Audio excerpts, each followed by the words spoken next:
What's up, guys? It's Trevor with Focus. Today we're diving into a interesting topic, the difference between running a business and building a brand. So let's break it down. Running a business is about transactions. You're selling a product, meeting a need, solving a problem. But building a brand is a bit different. A brand is bigger. It's a personality, an identity that stirs emotions and forges a bond with the consumer. If you take smartphones, for example, a Samsung is a solid device. It's got the features, it's got all the bells and whistles that you want. But an iPhone, that's different.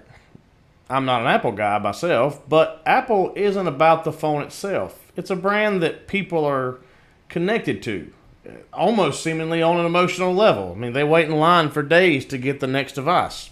So how do you turn your business into a brand? It's about creating that identity, delivering a consistent message, engaging with your customers beyond the sale. You need to foster a community, create content, host events, and get people to interact with your brand. The goal is to make your brand a part of their lifestyle and identity. In today's market, having a brand is a significant edge on your competition. It's not just recognition, though. It's the overall experience. People will pay a premium for a brand that they feel connected to, even if a cheaper alternative exists. Everything that I'm talking about here, there's a blog on our website that I'll link in the description that dives way deeper, and even that, it's actually 11 different blog posts. It's the main overview, which is what we're going to go over here, and then each one of those has a link to a separate document, essentially, that dives way deep into the subject. The 10 steps to build a brand. Define your brand's purpose and vision. The purpose is why your business exists, beyond the making money part. The vision is where you want to go. For example, if you're a local coffee shop, your purpose might be to create an awesome spot for people to hang out and come have coffee. Your vision is to end up being the place, the central place in your community for people to come hang out. A strong purpose and vision will set you apart from your competition. It lets you become more than just what you are. All right, the next step is you got to understand your target audience. You have to know your audience inside and out. Understand their needs, what they want, their challenges. For example, if you're selling fitness gear, you should know if your audience prefers yoga stuff or CrossFit. This helps you tailor your offerings and messaging to resonate a bit better. The goal is to connect your strategies that meet their needs. Step 3, I may be a bit biased here, but is to create a consistent brand and identity. Consistency is huge. Your logo, the color palette, the typography across all your platforms, book, social media, everything, website, all your print, your business cards, this should all look the same.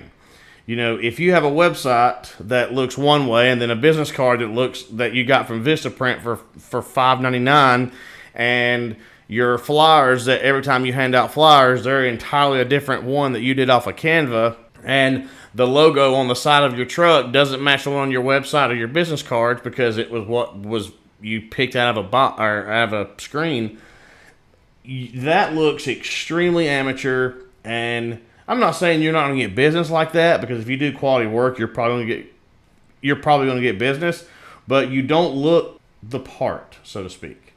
Having everything exactly dialed in, the letterhead on your invoices matches. Most of the time, your website will set the tone for this. The fonts used on the website, the logo style, the way it's positioned, that should cross over into your invoices and your contracts and your agreements and so forth.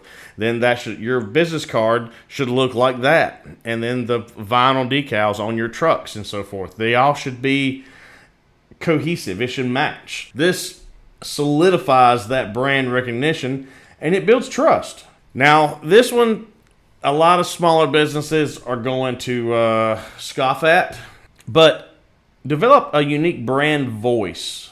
And I don't mean a voice like my voice. I mean a character. It's, how your company responds to social media.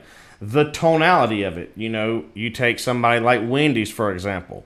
They've taken a kind of comical approach to social media in recent years, and they're lighthearted, even a little bit quirky. So, we know that about Wendy's. Whereas IBM brand, if they have one, I don't know that you would say IBM has a brand voice, but it's staunchy. Same with Microsoft. But whereas you get the concept there, but that brand voice should maintain some level of consistency. This helps customers connect with you. They feel like your company, your brand is a personality, and therefore they can relate to you. All right, number 4. I think we're on 4.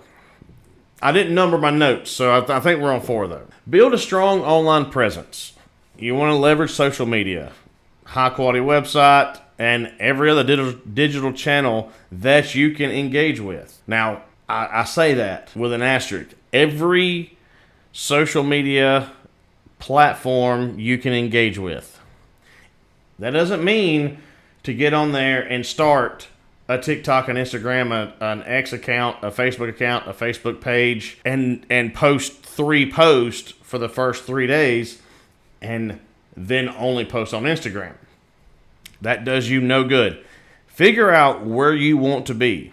Like for us personally, we're Instagram and LinkedIn. I don't do anything on Facebook. Zilch. I've not made a post on Facebook in over 6 years. I like the Instagram's format. I like LinkedIn. We have YouTube and we do have TikTok. Each one of those gets posts each week. So you want to pick platforms that you're going to be consistent with. You don't want accounts to have, you have an account with this that has 4 followers and 1 post a year ago. That looks worse than just not having it at all. Now, website I could go on about for days, but your website should be clear. It should have easy navigation. It should have a clear call to action. I stick to the 51-second rule. I may do a video on that. If you can't explain to people what you're doing in 51 seconds and make them click a call to action button, then redo your website. It's simple as that. You have people's interest for like 51 seconds. Ultimately, every platform helps you become visible. And then you engaging online helps you connect with a bigger audience and establishes your brand as being credible and trustworthy. Now we're going to bring it back local. Engage with your community. Participate in local events. If the target of most of our clients are local businesses, not small businesses per se. I mean, they all fall into small. Technically, I think under 500 employees is a small business. So most of the country is small businesses. But with that said, engage with your local community. Participate in events. Network. Socialize. Engage with all of the things.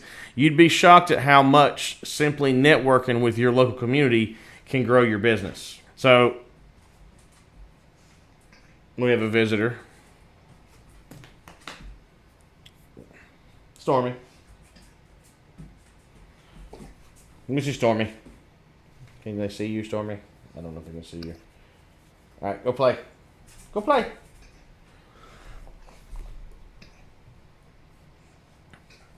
The next step is you want to offer excellent customer service. That seems obvious, I know, but it really should be a pivotal plan. It's not something that you just handle case by case. Like you should have a plan for how to handle customer interactions.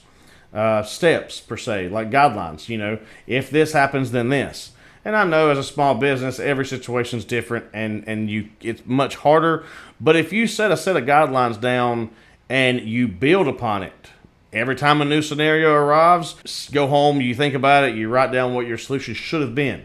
A lot of times we react to a customer in maybe a less than ideal way because a lot of us are very proud of our work. And when you get some negativity about it, we get defensive. I get it. That's just a thing. So keeping customers happy is massively important when it comes to getting good Google reviews, getting good referrals, and keeping those customers. They were expensive to get. You spent money, you spent advertising dollars to get them into your circle. Don't piss them off for some stupid reason. Especially, again, this is a tangent, but you should know what the lifetime value of a customer is. If the lifetime value of a customer is $12,000 and they're bitching about a $70 fee on their bill, and it's some level of plausible to wipe that off and make them super happy and let them call you again for to do business forever, fuck it, do it. It's $70 compared to a $12,000 lifetime value. Now, with that said, there are customers that we just don't want, that are too much trouble. And if your business is in a position where you can turn away business, then great. But I've been at both ends of the spectrum where I needed every job that came in. I couldn't afford to stand my ground. I had to kind of take the shit sometimes. And then you get to a point where you cannot do that. All right, now this is where a lot of local businesses, a lot of businesses in general, don't touch. And when I say the word, you're going to immediately think of YouTubers and Mr. Beast and so forth, but that's not what I'm referring to. Leverage influencer partnerships. Influencers are people who set the standards in the area. They set the market trends. In a local community, it might be hard to figure out who they are. Malcolm Gladwell wrote a book called The Tipping Point. And in that book, he wrote, it's a fantastic read, by the way.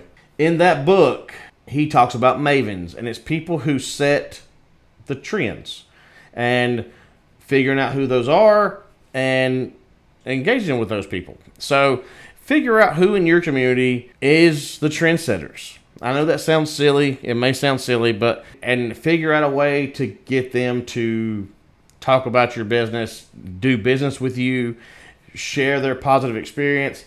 If somebody in your local community has a diehard following of 6,500 people on Facebook, and you're a restaurant, and they go, holy hell, John's Pizza Place is the best pizza I've ever had. Hold on. It creates a huge influx of customers, like almost overnight. Now, of course, you can also go with the YouTuber model, and that's just expensive. And unless you're a national brand, I don't see the value there. Monitor and adapt to market trends. You've got to keep your brand relevant by staying on top of industry trends and changes. You want to regularly track what's happening in your market and be flexible enough to adjust. For example, if a new technology in your industry is creating some buzz, you may know that it's not better than what you do. But if 90% of the population think that particular widget is going to improve the results, perhaps you buy the widget and you offer the widget, but then when you get one-on-one with a customer, you give them two options. They have the widget version or the tried and true version. Anyways, you want to keep up with what's going on in the market and adapt to it, even if you don't really agree with it sometimes. And I wouldn't say that. I take that back. I wouldn't say you should do anything that you don't agree with. But if it falls in that little gray area of stuff that, it is what it is. All right, so that's a few of the top 10 ways to build a brand. It is a continuous journey. It demands absolute dedication and strategic thought process. You have to sit down, think about it. You can solo this. You don't need to hire a company to help you. Obviously, a company can help, can expedite that and cut some of the strain down on you, but you can do this yourself. There is absolutely no reason. Some of the design aspects, the branding part, you probably should hire out. But most everything else is stuff that you can plan, handle completely on your own.